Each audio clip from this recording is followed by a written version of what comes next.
नमस्कार दोस्तों, जय हिंद, वंदे मातरम। जयसवाल कोचिंग सेंटर में आपका स्वागत है। वृंदन, मैं जितेंद्र सर।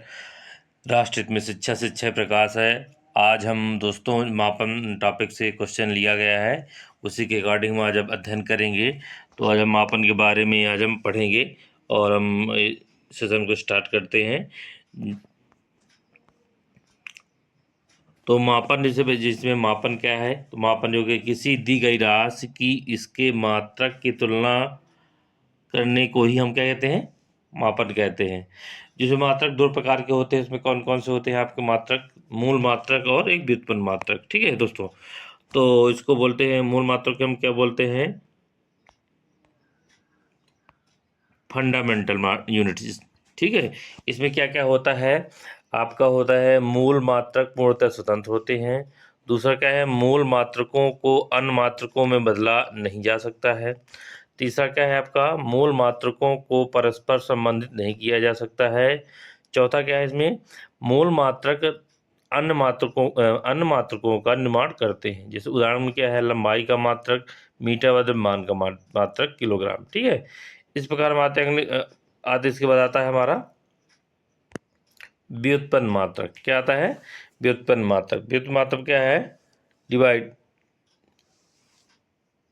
व्युत्पन्न मात्रक में देख आता है, व्युत्पन्न जो मात्रक है मूल मात्रकों पर निर्भर करता है।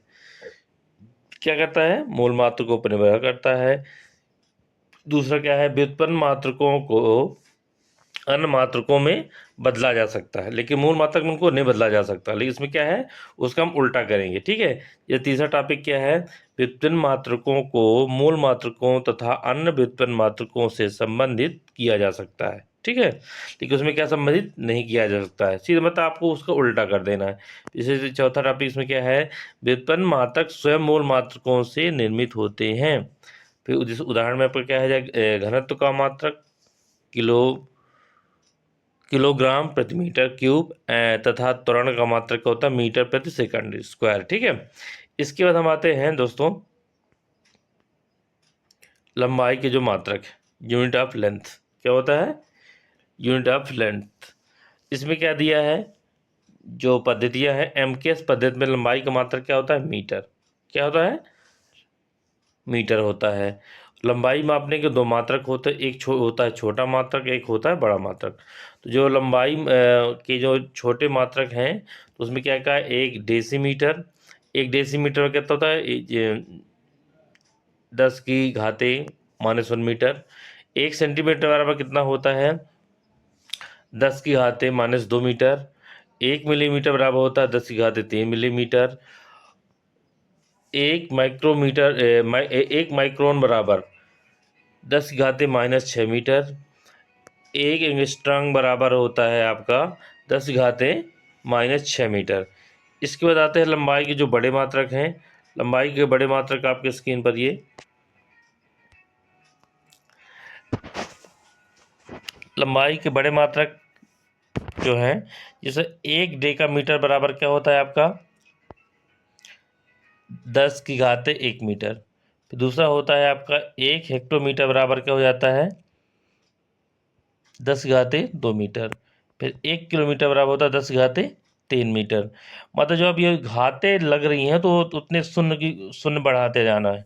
ठीक है, जैसे मान लो 1 किलोमीटर बराबर कितना होता है, तो इसका एक हो जाएगा, 3 शून्य हो जाएंगी। कितने हो जाएंगे? 3 शून्य हो जाएंगे, तो 1000 मीटर हो जाएगा। तो ठीक है, जैसे इसमें क्या है, जैसे 1 मेगामीटर, तो इसमें क्या हो जाएगा? इसमें 6 शून्य आ जाएगी। ठीक है, इसी प्रकार एक प्रकाश वर्ष बराबर कितना होता है? 10⁻16 मीटर। ठीक है, क्या होता है? 10⁻16 मीटर होता है। या एक इसमें ये भी आ सकता है, एक प्रकाश वर्ष बराबर क्या हो जाएगा आपका? 9.46 गुणे 10⁻15। कितना हो जाएगा? 10⁻15 भी हो जाएगा आपका। ठीक है, इस प्रकार हम चलते हैं, लंबाई का हुआ। अब पहुंचते हैं हम द्रव्यमान का मात्रक। क्या है? अब पहुंचे हम द्रव्यमान का मात्रक। द्रव्यमान के मात्रक में क्या है? Unit of mass. क्या होता है? Unit of mass.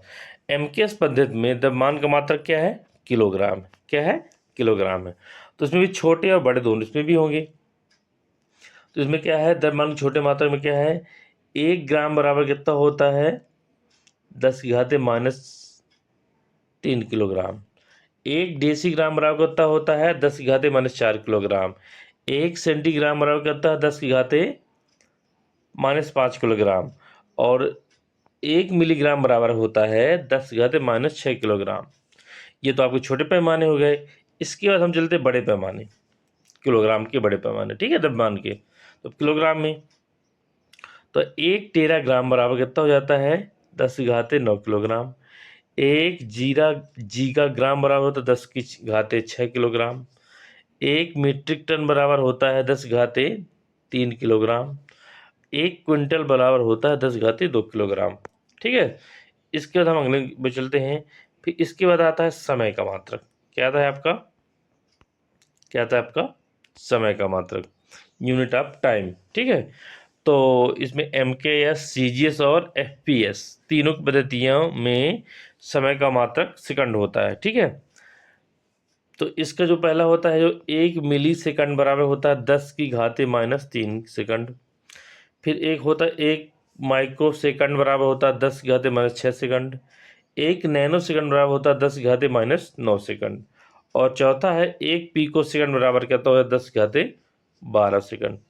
इसी प्रकार हम चलेंगे समय के बड़े मात्रक, सेकंड वन। ठीक है, तो 1 मिनट बराबर कितना होता है आपका 60 सेकंड। 1 घंटा बराबर कितना होता है, 60 × 60 मतलब कितना हो जाएगा, 1 हो जाएगा। ठीक है, 60 मिनट हो जाएगा। फिर 1 दिन बराबर कितना हो जाएगा, 1 दिन बराबर 86,400 सेकंड। कितना हो जाएगा आपका, 86,400 सेकंड आज हो जाएगा। ठीक है दोस्तों, इसके बाद आगे हम आते हैं। फिर एक वर्ष बराबर कितना होता है, 3.15 × 10⁻7 सेकंड। ठीक है, ये आपका ये हुआ। इसके बाद परिणाम की कोटिमान, इसको हम पढ़ लेते हैं, थोड़ा सा जान लेते हैं इसके बारे में भी। परिमाण की कोटि या कोटिमान, ऑर्डर ऑफ मैग्नीट्यूड। जब किसी राशि के परिमाण को उसके निकटतम 10 की घात के रूप में लिखा जाता है, तो 10 की घात के रूप में प्राप्त इस निकटतम मान को उस राशि का क्या कहलाता है, कोटिमान कहलाता है या कोटिमान कहते हैं। जो उदाहरण क्या है, क्या दिया है, जब सूर्य और पृथ्वी के बीच की दूरी कितनी है आपके, है 1,49,00,000 किलोमीटर। कितना है, 1,49,00,000 किलोमीटर है। इसे हम किस में कन्वर्ट करते हैं, 1.49 × 10⁻8 किलोमीटर भी लिख सकते हैं। ठीक है, मतलब ये हुआ इसका। अतः सूर्य एवं पृथ्वी के बीच लगभग 10⁻8 किलोमीटर है। अर्थात सूर्य तथा पृथ्वी के बीच की दूरी का कोटिमान कितना है, 10⁻8 किलोमीटर। ठीक है, आप समझ गए।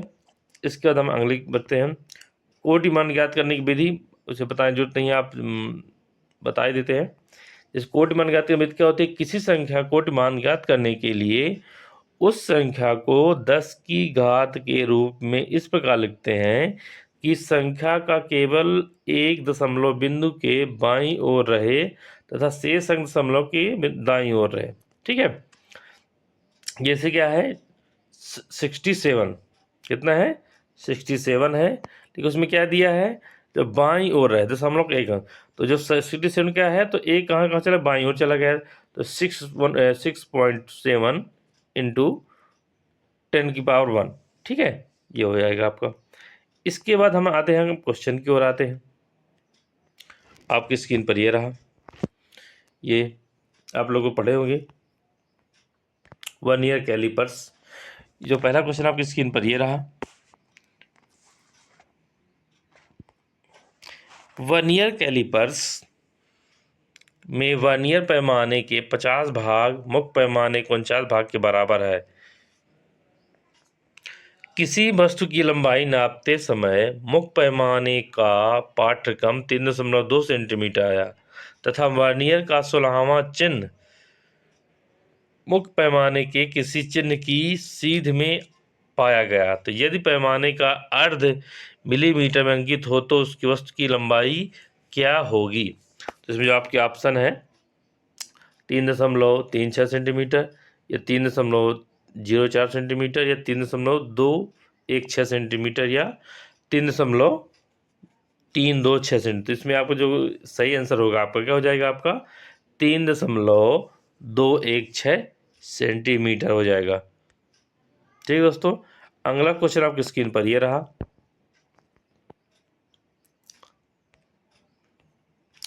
एक कण 17 सेकंड में 1260 मीटर दूरी तय करता है।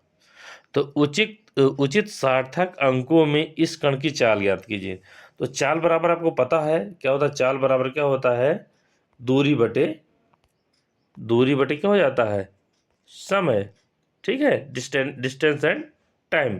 ठीक है, तो हम इसको हम करेंगे तो 1260 में हम 70 डिवाइड करेंगे तो हमारा जो कितना आ जाएगा आपका? 74 मीटर प्रति सेकंड हो जाएगा। ठीक है दोस्तों, अगले क्वेश्चन की हम चलते हैं। अगला क्वेश्चन आपकी स्क्रीन पर ये रहा।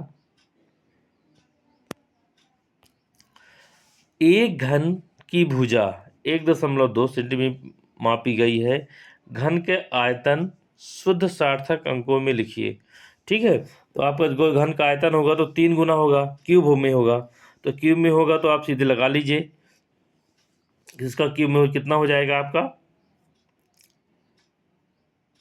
इसमें ऑप्शन है आपका एक है 1.72 सेंटीमीटर क्यूब या हो जाएगा 1.7 सेंटीमीटर घाते क्यूब या हो जाएगा आपका 1 की घाते या 1 सेंटीमीटर क्यूब, यह हो जाएगा आपका 1.72 सेंटीमीटर क्यूब। इसमें जो आपका सही है करेक्ट आंसर क्या हो जाएगा आपका? हमारा ये होगा, कौन सा होगा? 1.7 सेंटीमीटर क्यूब। ठीक है, इस प्रकार हम अगले क्वेश्चन की ओर बढ़ते हैं। अगला क्वेश्चन आपकी स्क्रीन पर ये रहा। क्या दिया? क्वेश्चन क्या है? क्वेश्चन ये दिया है, किसी तारे से पृथ्वी तक प्रकाश के आने में 5 वर्ष लगते हैं, तो तारे की पृथ्वी के बीच की दूरी क्या होगी? ठीक है, तो आपको तो पता है एक प्रकाश वर्ष बराबर कितना होता है? एक प्रकाश वर्ष बराबर होता है 9.46 गुणे 10 की पावर कितना होगा? 15। ठीक है, कितना होता है? 15 हो जाता है। ठीक है, तो इसका क्या उनके कितना समय लगेगा तारे के बीच में? ठीक है, तो इसका आपका जो करेक्ट आंसर होगा इसका जो करेक्ट आंसर होगा आपका 4.73 गुणे 10 की पावर 13। ठीक है, इसका हम लोग क्वेश्चन को बढ़ते हैं। अगला क्वेश्चन आपकी स्क्रीन पर ये रहा। एक माइक्रोन में एंगस्ट्रॉन की संख्या कितनी होती है? क्या है? एक माइक्रोन में एंगस्ट्रॉन की संख्या कितनी होती है? ठीक है, तो इसका कितना हो जाएगा आपका? जो ये जरूर ध्यान देना, माइक्रोन में एक एंगस्ट्रॉन वो अलग चीज है। इसमें किसे पूछा जा रहा है आपका? पूछा जा रहा है आपका माइक्रोन, तो इसका आपका क्या हो जाएगा? 10 की पावर 4।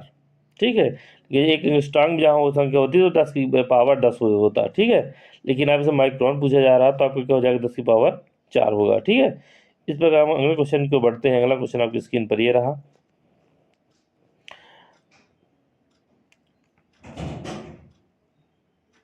मुक्त पैमाने के एक भाग की लंबाई 0.1 सेंटीमीटर है तथा वर्नियर पैमाने के एक भाग की लंबाई 0.9 मिलीमीटर है, तो वर्नियर का स्थिरांक मान क्या होगा?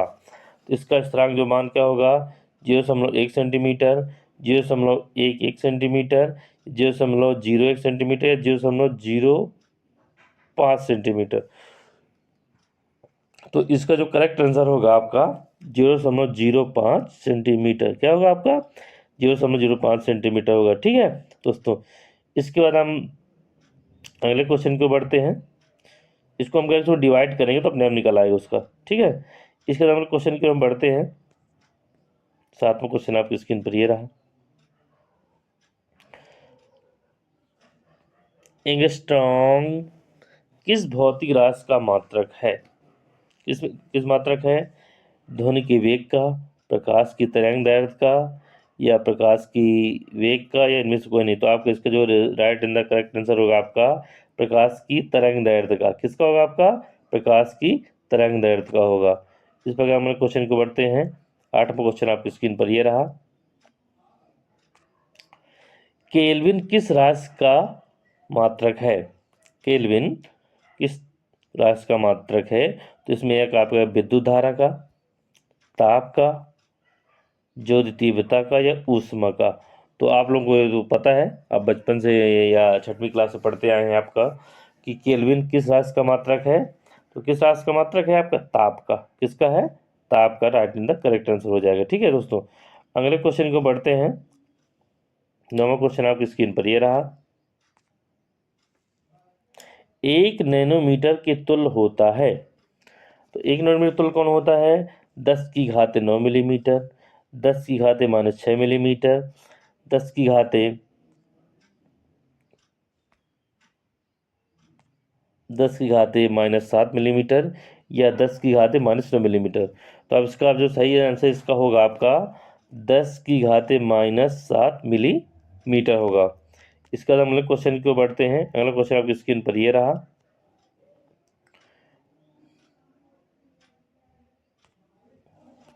लीटर किस पद्धति का मात्रक?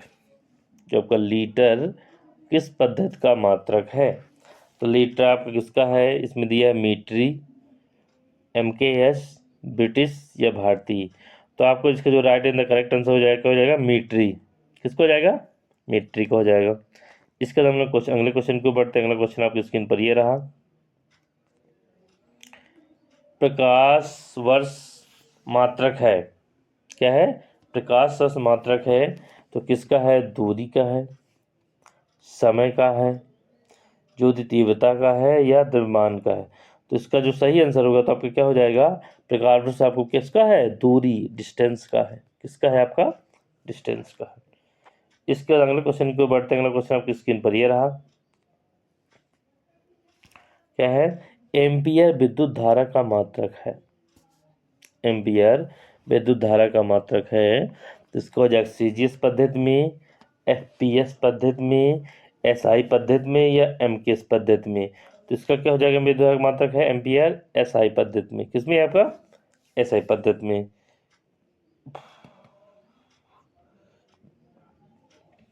इस पर अगले क्वेश्चन को बढ़ते हैं। अगला क्वेश्चन आपकी स्क्रीन पर ये रहा। 0.01 मिलीमीटर कितने माइक्रोन के बराबर होता है? तो इसका जो सही आंसर होगा 100 माइक्रोन, 10 माइक्रोन, 1 माइक्रोन, या 50 माइक्रोन। तो 0.01 माइक्रोन कितने मिली के बराबर होता है आपके? 10 माइक्रोन के बराबर। तो कितना होता है आपका? 10 माइक्रोन के बराबर होगा। ठीक है दोस्तों, अगला क्वेश्चन आपकी स्क्रीन पर ये रहा। अगला स्क्रूगेज किस सिद्धांत पर कार्य करता है? आपके सामने स्क्रीन पर ही क्वेश्चन ये रहा। माइक्रोमीट्री, वर्नियर, पेंच, या इनमें से कोई नहीं। तो इसका क्या हो जाएगा? पेंच। क्या हो जाएगा इसका? पेंच हो जाएगा, स्क्रो। ठीक है, उसके सिद्धांत पर ये कार्य करता है। इसके बाद 15वां क्वेश्चन आपकी स्क्रीन पर ये रहा। वर्नियर कैलिपर्स की अल्पतम माप क्या होती है? ठीक है, वर्नियर कैलिपर्स की अल्पतम माप क्या है? 0.01 मिलीमीटर, 0.02 मिलीमीटर, 0.05 मिलीमीटर, या इनमें से कोई नहीं। तो इसका जो सही आंसर होगा तो 0.02 मिलीमीटर। कितना होगा? 0.02 मिलीमीटर हो जाएगा। अगले क्वेश्चन का आप चलते हैं। अगला क्वेश्चन आपकी स्क्रीन पर ये रहा। एक इलेक्ट्रॉन का द्रव्यमान 9.11 × 10⁻26 ग्राम है। तो 1 ग्राम में कितने इलेक्ट्रॉन होंगे। ठीक है, इसको हम, तो इसका जो इसमें ऑप्शन है 1.10 गुणे 10⁻25। दूसरा है 1.093 गुणे 10⁻23। सी है आपका 110 गुणे 10⁻27 या 0.019 की घाते गुणे 10⁻28। तो इसका जो करेक्ट आंसर होगा, 1 ग्राम में कितने इलेक्ट्रॉन होते हैं, 1.1 गुणे 10 की घाते माइनस माफ कीजिएगा 1.10 गुणे 10⁻25। ये आपका इज द राइट आंसर होगा आपका। ठीक है, अगले क्वेश्चन की ओर चलते हैं। अगला क्वेश्चन आपकी स्क्रीन पर ये रहा।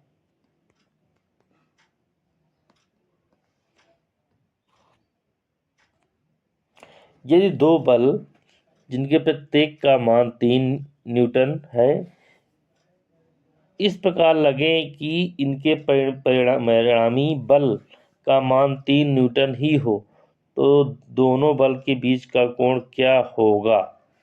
इसमें जो है 0, 60, 90 अंश या 120। तो इसका जो आपका हमारा सही आंसर होगा आपका हो जाएगा 120 अंश हो जाएगा। कितना हो जाएगा हमारा, 120 अंश हो जाएगा। ठीक है, इसके बाद हम लोग अगले क्वेश्चन को बढ़ते हैं। अगला क्वेश्चन आपकी स्क्रीन पर ये रहा, 18वां क्वेश्चन। ये दो बल सदिशों के परिणाम 6 न्यूटन तथा 8 न्यूटन है, तो परस्पर लंबवत लगे, तो उनका परिणामी बल का परिणाम क्या होगा। क्या होगा, 2 न्यूटन, 14 न्यूटन, 10 न्यूटन या 0। तो इसका आपका हो जाएगा 10 न्यूटन। कितना हो जाएगा आपका, 10 न्यूटन हो जाएगा। ठीक है, इस प्रकार हम अगले क्वेश्चन को बढ़ते हैं। अगला क्वेश्चन आपकी स्क्रीन पर ये रहा,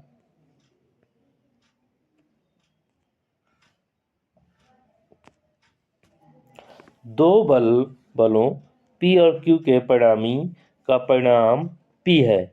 यदि Q को 2 गुना कर दिया जाए तो परिणाम Q के साथ कितने डिग्री का कोण बनेगा। ठीक है, तो इसमें जो ऑप्शन क्या है 120 अंश का कोण, 60 अंश, 45 या 0। तो इसमें आपका हमारा क्या हो जाएगा, कितने का बनेगा, हमारा बनेगा 120। कितना बनेगा, 120, 120 अंश कोण बनेगा। ठीक है, इसके हम अगले क्वेश्चन को बढ़ते हैं। अगला क्वेश्चन आपकी स्क्रीन पर ये रहा, 20वां।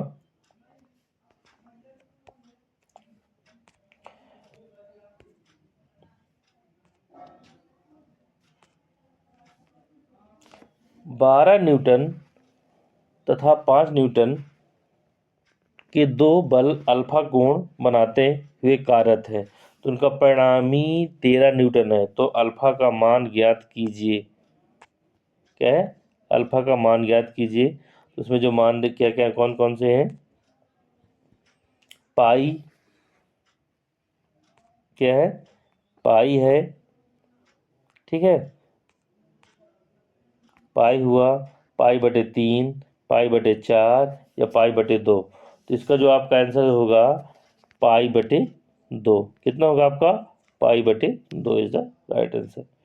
इसका हम अगले क्वेश्चन को चलते हैं, 21वां। स्क्रीन पर ये रहा,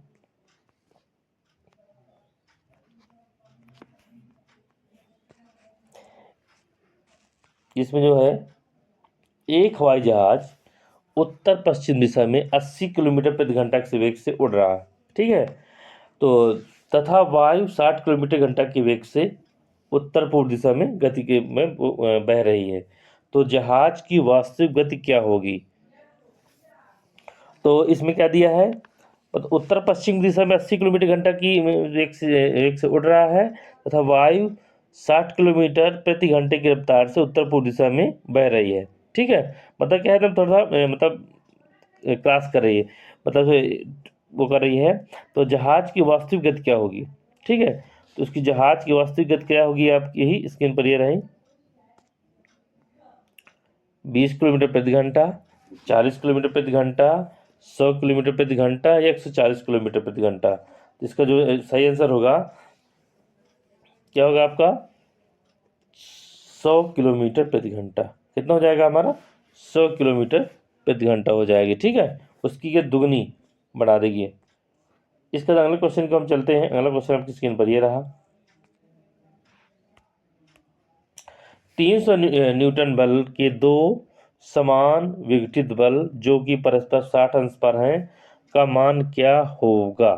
ठीक है, 300 न्यूटन बल के दो समान विघटित बल जो कि परस्पर 60 अंश पर हैं उनका मान क्या होगा। तो उसका ऑप्शन क्या क्या है, 155.3 न्यूटन, दूसरा है 173.2 न्यूटन, 162.4 न्यूटन, या इनमें से कोई नहीं। इसका जो सही आंसर होगा 173.2 न्यूटन हो जाएगा। इस बाद हम अगले क्वेश्चन को बढ़ते हैं। अगला क्वेश्चन आपकी स्क्रीन पर ये रहा। निम्न राशियों में से कौन सी राशि सदिश राशि नहीं है। ठीक है, तो सदिश राशि को पता होना चाहिए, सदिश राशि नहीं है। ठीक है, तो इनमें कौन कौन है, एक गतिज ऊर्जा है, त्वरण है, रेखीय संवेग है और विस्थापन है। तो इसमें जो सदिश राशि नहीं है, ठीक है, तो सदिश राशि नहीं है तो मतलब अदिश। ठीक है, तो अदिश है तो इसमें कौन सा हो जाएगा आपका गतिज ऊर्जा। तो हो जाएगी गतिज ऊर्जा आपकी क्या हो जाएगी, कहला जाएगी आपकी सदिश राशि नहीं है या सदिश नहीं है। ठीक है, इसके बाद हम अगले क्वेश्चन की ओर बढ़ते हैं। अगला क्वेश्चन स्क्रीन पर आप ये रहा। अगले, यदि दो एकांक सदिशों का योग एकांक सदिश है तो उनके अंतर का परिणाम क्या होगा। √5, ये भी होगा 1/√2, ये हो जाएगा √3 या √2। तो इसका जो सटीक जो सही आंसर होगा तो आपका होगा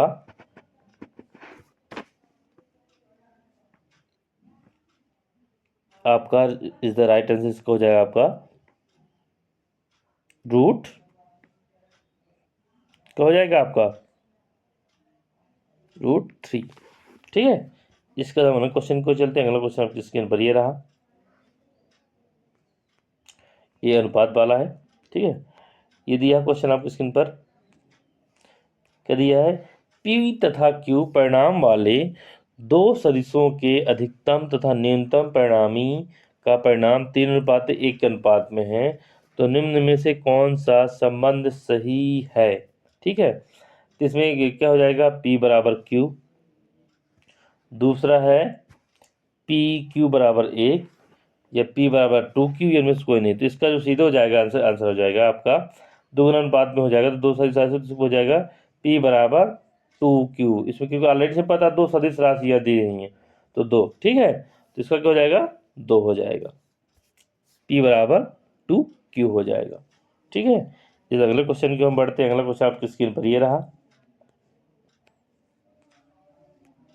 सदिश राशि है, दूरी है, चाल है, वेग है या द्रव्यमान है। तो इसका सही आंसर क्या हो जाएगा आपका वेग। ये क्या है क्लास, सदिश राशि। ठीक है, इसके बाद अगले क्वेश्चन की हम चलते हैं। अगला क्वेश्चन आपकी स्क्रीन पर ये रहा। यदि एक व्यक्ति 60 अंश के कोण पर उत्तर पूर्व में 20 मीटर चलता है तो पूर्व की ओर उसने कितनी दूरी तय की है। ठीक है, तो इसमें कौन सा ऑप्शन एक है 10 मीटर, दूसरा क्या है आपका 20 मीटर, तीसरा है 20√3 मीटर और एक तीसरा है 10√3 मीटर। तो इसका जो सही इसका आंसर होगा आपका 10 मीटर। कितना हो जाएगा आपका 10 मीटर हो जाएगा। ठीक है, वो 60 अंश में कोण बना रहा है तो इसलिए हो जाएगा आपका 10 मीटर हो जाएगा। इसके बाद हम अगले क्वेश्चन की ओर बढ़ते हैं। अगला क्वेश्चन आपकी स्क्रीन पर ये रहा।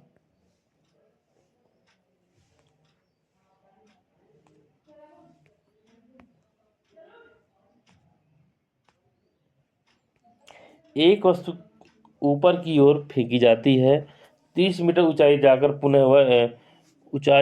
जाकर पुनः क्या फेंकने वाले स्थान पर वापस आ जाती है। तो वस्तु का परिणामी विस्थापन क्या होगा? ठीक है, इसका विस्थापन परिणाम क्या होगा? 60 होगा, 30 होगा, 45 होगा, या इनमें से कोई नहीं होगा? तो इसका आंसर क्या होगा आपका? इनमें से कोई नहीं होगा। क्या नहीं होगा? इनमें से कोई नहीं। ठीक है, इसके बाद हम अगले क्वेश्चन को बढ़ते हैं। अगला क्वेश्चन इसकी स्क्रीन पर ये रहा। एक विद्यार्थी अपने घर से पहले 1 किलोमीटर पूर्व की ओर, फिर 3 किलोमीटर दक्षिण की ओर तथा अंत में 4 किलोमीटर पश्चिम की ओर चलकर अपने विद्यालय पहुंचता है। तो उसके विद्यालय से घर की सीधी दूरी क्या होगी? तो इसका मतलब तो इसकी क्या होगा? इसमें जो दिया है 8 किलोमीटर, 3√2 किलोमीटर, या 2√2 किलोमीटर, या √10 किलोमीटर। ठीक है, तो इसका जो आपका सही आंसर होगा 3√2 किलोमीटर हो जाएगा। इसका क्या हो जाएगा? 3√2 किलोमीटर। अगला क्वेश्चन आपकी स्क्रीन पर ये रहा। एक गाय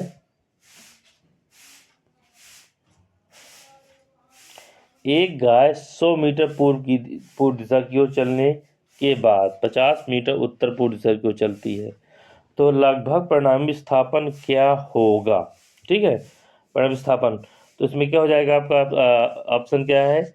150 मीटर, 140 मीटर, फिर क्या है 75 मीटर, या 100 मीटर। ठीक है, तो इसमें जो परिणाम पूर्व दिशा में कितना स्थापित होगा, है ना? तो इसका जो सही करेक्ट आंसर इसका होगा आपका 140 मीटर। कितना हो जाएगा आपका? 40 मीटर होगा। ठीक, ये कितना हो जाएगा आपका? 140 मीटर। तो इस प्रकार हम ये क्वेश्चन हमारे सुपर 30 क्वेश्चन कंप्लीट हुए। तब तक हम अगले सेशन में मिलते हैं। तब तक के लिए जय हिंद, वंदे मातरम।